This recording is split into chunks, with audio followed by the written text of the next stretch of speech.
Hello everyone, welcome to स्टूडेंटो। आज का वीडियो एक डिफरेंट वीडियो होने वाला है। आज हम एक फैकल्टी के बारे में जानेंगे कि उनके डे लाइफ कैसी होती है, किस तरीके से वो प्रिपेयर करते हैं, स्टूडेंट्स को किस तरीके से गाइड करते हैं डे में, और वो अपने लिए पर्सनली कितना टाइम निकाल पाते हैं, उनका सेटअप कैसा होता है, यानी कि उन्होंने रूम को कैसे मेंटेन किया हुआ होता है, और वो साथ में क्या क्या चीज़ें करते हैं, इन सब के बारे में इस वीडियो में बात करेंगे। अभी तक आपने चैनल को सब्सक्राइब नहीं किया तो चैनल को सब्सक्राइब कर लीजिए, इस वीडियो को लाइक करें, एंड आपके जो भी क्वायरीज होते हैं आप मुझे इंस्टाग्राम एंड फेसबुक पर मैसेज कर सकते हैं। इन सभी के लिंक वीडियो के डिस्क्रिप्शन में। सर, आप अपने सेटअप के बारे में बताइए सबसे पहले कि किस तरीके से आपने मेंटेन कर रखा है। सेटअप तो ऐसा कुछ नहीं है, ये लिविंग स्पेस है जहाँ पर मेरा मेजॉरिटी ऑफ द टाइम बीतता है पूरे दिन भर का। कुछ मोटिवेशनल कोट्स आप वॉल पे देख सकते हो जिसको मैं खुद भी पढ़ता हूँ और इंटर्न स्टूडेंट्स को भी मोटिवेट करता हूँ। यहाँ पर आप ढेर सारी किताबों को देख सकते हो जो कि मेरे खुद के भी नोट्स हैं, स्टूडेंट के पॉइंट ऑफ व्यू से भी बहुत सारे नोट्स हैं, मेरे खुद के पढ़ने में हेल्प करते हैं, और इन्हीं सबको पढ़ के मैं आपको पढ़ाता हूँ। यहाँ बालकनी स्पेस है जो कि कुछ भी सोचना होता है तो ऑब्वियसली मैं बाहर जाता हूँ, थोड़ा शांत माहौल है। स्पेस को थोड़ा लिविंग बनाया है मैंने, जिससे कि थोड़ा लाइव इन्वायरमेंट हो सके, थोड़ा अच्छे थॉट्स रहें, हमेशा पॉजिटिविटी बनी रहे, एनर्जी बिल्कुल अच्छे लेवल पर रहे।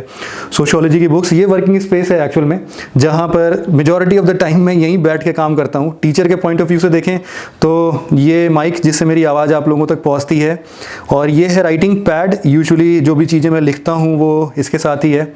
ये इसी से सारे लेक्चर्स मैं रिकॉर्ड करता हूँ, जब बोर होता हूँ तो मैं इसको भी चला लेता हूँ। और ये सोशियोलॉजी के सेटअप में बुक्स हैं मेरे जो कि यूजुअली मैं पढ़ता हूँ और सोशियोलॉजी पढ़ाता हूँ। और यहाँ पर ये उड़ान की बुक है, आप देख सकते हो इसको भी, बहुत quick and comprehensive revision series है पूरी। तो अभी हमारे साथ हैं ओनली आईएएस की सीनियर फैकल्टी। तो सर, सबसे पहले आप अपना नाम बताइए और आप सर कहाँ से हो? मेरा नाम शिवम है, मैं बेसिकली इलाहाबाद रीजन से बिलोंग करता हूँ। ओके, तो सर आपका एक्सपीरियंस कितना हो गया है टीचिंग करते हुए? यहाँ ओनली आईएएस के प्लेटफॉर्म पे मैं पिछले 3 सालों से पढ़ा रहा हूँ, और इसके पहले भी 1-2 साल मैंने और भी इधर उधर पढ़ाया है। ओके, सो सर अगर बात की जाए आपका डे रूटीन का, तो आप किस तरीके से फॉलो करते हो? मॉर्निंग से लेके लेट इवनिंग तक क्या क्या करते हो, सेगमेंट में बताना सर। मुझे तो लगता है कि सुबह उठने से और रात तक सोने तक कुछ ना कुछ काम तो करना ही पड़ता है, और वो भी स्टूडेंट्स के कॉल हमेशा आते रहते हैं। इवन रात में 2:30-3 बजे तक भी बहुत सारे कॉल्स आते हैं जो कि अवॉइड किया जाता है, क्योंकि उस टाइम हम रिसीव नहीं कर सकते। शुरुआत दिन की ऐसे ही होती है नॉर्मली, जैसा सबके साथ होता है कि सुबह उठते हैं और एक बार तुरंत जो भी टेलीग्राम चैनल है अभी उसको एक बार देख लिया, और स्टूडेंट्स की क्वेरीज आई होती हैं बहुत सारी, तो उनको एक बार रिप्लाई कर दिया, और फिर अपने दिन की शुरुआत करते हैं। ब्रेकफास्ट वगैरह करने के बाद वापस से जितने भी हमारे टीम मेंबर्स होते हैं उनको गाइड करते हैं कि भाई आज का क्या मोटिव है, क्या हमारा आज का एजेंडा रहेगा, हम कौन कौन से चीज़ों को कंप्लीट करेंगे। एंड देन आफ्टरवर्ड्स कुछ लेक्चर्स मुझे लेने होते हैं, उन लेक्चर्स को मैं वापस से कंटेंट वगैरह पढ़ता हूँ। उसमें काफ़ी टाइम जाता है, मुझे लगता है कि अगर आधे घंटे का भी मुझे अगर वीडियो बनाना है तो आराम से उसमें 4 से 5 घंटे लग जाते हैं। मतलब रिसर्च करना पड़ता है, बहुत सारे डिफरेंट सोर्सेज देखने पड़ते हैं। उसके बाद एक वीडियो अगर ये शेड्यूल में है तो इट्स वेल, नहीं तो कुछ ना कुछ कंटेंट क्रिएशन या फिर जो भी हम कंटेंट बिल्ड कर रहे हैं उस कंटेंट को रिव्यू करना अच्छे से, वेरियस सोर्सेज से मिलाना कि चीज़ें सही हैं, स्टूडेंट तक सही चीज़ें जा रही हैं, और मेजॉरिटी ऑफ द टाइम इसमें जाता है। शाम के टाइम पर हम वापस से एक बार मीटिंग करते हैं, मिलते हैं सभी लोग, और मतलब ऑब्वियसली लॉकडाउन में आमने सामने नहीं मिलते हैं, कुछ कॉल्स के थ्रू हम बात कर लेते हैं कि कितना काम आज का डन हुआ है, स्टूडेंट्स की सारी क्वेरीज एड्रेस हैं कि नहीं है। और एक सोशियोलॉजी का मुझे लेक्चर बनाना होता है, तो वापस से मेरा जो second half of the day है मेजॉरिटी ऑफ द टाइम फिर सोशियोलॉजी के बारे में पढ़ने में चला जाता है, कुछ लेक्चर्स प्रिपेयर करने में जाता है, और at the end of the day सभी चीज़ों को समराइज़ करते हैं हम इसमें कि क्या क्या काम हुए हैं, और जो नहीं हुए होते हैं उनको एक जगह मैं नोट डाउन जरूर से करता हूँ ताकि नेक्स्ट डे उनका मैं फीडबैक ले सकूँ, और फॉलो अप लेते हुए उसको फिर वापस से कंटिन्यू करते हैं next day. Okay, so sir आपने बताया कि आपका काफ़ी मेहनत का काम हो जाता है, तो सर आप अपनी पर्सनल लाइफ या फिर जो हॉबीज़ वगैरह होती हैं तो उनको कितना टाइम दे पाते हो? सीरियसली अगर मतलब मुझे रियलिटी में बोलना हो तो काफ़ी हेक्टिक शेड्यूल रहता है, और हॉबीज़ को अलग से टाइम दे पाना बहुत मुश्किल है। हार्डली मुझे लगता है कि 10 से 15 मिनट भी अगर मिल जाते हैं पूरे दिन भर में हॉबीज़ के लिए तो वो मुझे लगता है कि चलो ये बहुत हो गया, क्योंकि अभी बहुत सारा वर्क है जिसको अभी अंजाम देना है मुझे, तो अभी उस पर बहुत ज़्यादा फोकस नहीं कर सकते हैं। तो हॉबीज़ का सेक्शन जो है वो कहीं ना कहीं मुझे लगता है कि नहीं, इधर बीच तो उतना कंटिन्यू नहीं कर पाता हूँ। मेरी हॉबी है पेंटिंग, मेरी हॉबी है, और गिटार प्ले करना मेरी हॉबी है, बट अभी सब एक तरफ रखा हुआ है। मैं अभी कुछ भी कर नहीं पाता, बहुत हार्डली है कि मैं उन पर टाइम दे पाता हूँ, but still I enjoy my work.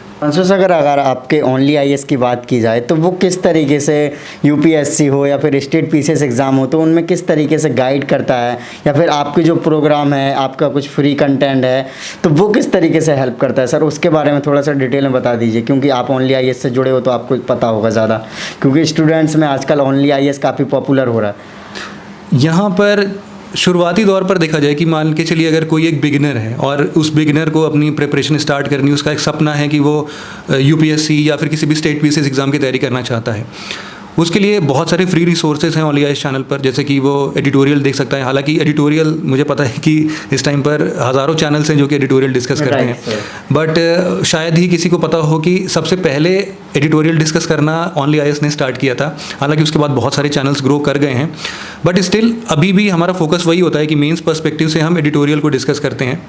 वो एक बहुत अच्छा सोर्स है किसी के लिए भी, सिलेबस को समझने में बहुत मदद करता है, क्योंकि हर टॉपिक के पहले सिलेबस डिस्कस कर देते हैं, उसके बाद कुछ प्रीलिम्स फोकस्ड हमारे इनिशिएटिव्स हैं प्रीलिम बूस्टर के नाम से। तो ये तो एक यूट्यूब चैनल है ओनली आईएएस का, ये उस पर मिल जाता है, कुछ एमसीक्यू डिस्कस कर लिया वगैरह वगैरह, बहुत सारी चीज़ें हैं जो कि आप वहाँ से फ्रीली अवेल कर सकते हो। और यहाँ पर जैसे जो डिसिप्लिन्ड स्टूडेंट्स नहीं हैं उनके लिए ओनली आईएएस की तरफ से भी कुछ प्रोग्राम्स हैं, लाइक प्रारंभ प्रोग्राम है जिसमें पूरे 1 साल का गाइडेंस प्रोग्राम है, बहुत बेसिक से स्टार्ट करते हैं, एनसीईआरटी से बिल्ड करते हैं। दूसरा, ऐसे एस्पिरेंट होते हैं जिन्होंने ऑलरेडी प्रिपेयर कर रखा है बट उनकी प्रैक्टिस नहीं हुई होती, तो ऐसे जो एस्पिरेंट्स हैं उनके लिए फिर एक आईडीएमपी प्रोग्राम है, उसमें डेली आंसर राइटिंग की प्रैक्टिस, डेली एमसीक्यूज हम पोस्ट करते हैं, जिससे कि वो अच्छे खासे तरीके से अपनी प्रिपरेशन को प्लान कर सकते हैं, बिल्ड कर सकते हैं। साथ ही साथ इन सबको बैकअप करने के लिए एक टेलीग्राम चैनल हमने बनाया ओनली आईएएस नथिंग एल्स के नाम से। उसमें हम यूजुअली बहुत सारे कंटेंट अपडेट करते हैं जो कि एग्ज़ाम पर्सपेक्टिव से काफ़ी इंपॉर्टेंट होते हैं, तो वहाँ से बहुत सारे मटेरियल्स ले सकते हैं। और कुछ ऑब्वियसली कुछ पेड इनिशिएटिव्स भी हैं हमारे, जिनको हम अगर किसी एस्पिरेंट्स को लगता है कि उनको एक गाइडेंस की ज़रूरत है तो वो उसको भी ज्वाइन कर सकते हैं। ओके सो सर, मैं कुछ टाइम पहले मैं ओल्ड राजेंद्र नगर गया था, तो मैंने एक वीडियो बनाई थी जीरोक्स नोट्स के ऊपर, तो वहाँ देखा कि आपका उड़ान जो मैगज़ीन है काफ़ी पॉपुलर हो रहा है, या फिर यूँ कहूँ कि शॉप्स पर भी काफ़ी था। तो सर ये प्रिपरेशन में किस तरीके से इफेक्टिव बनाता है, या ये मैगज़ीन किस तरीके से हेल्पफुल है?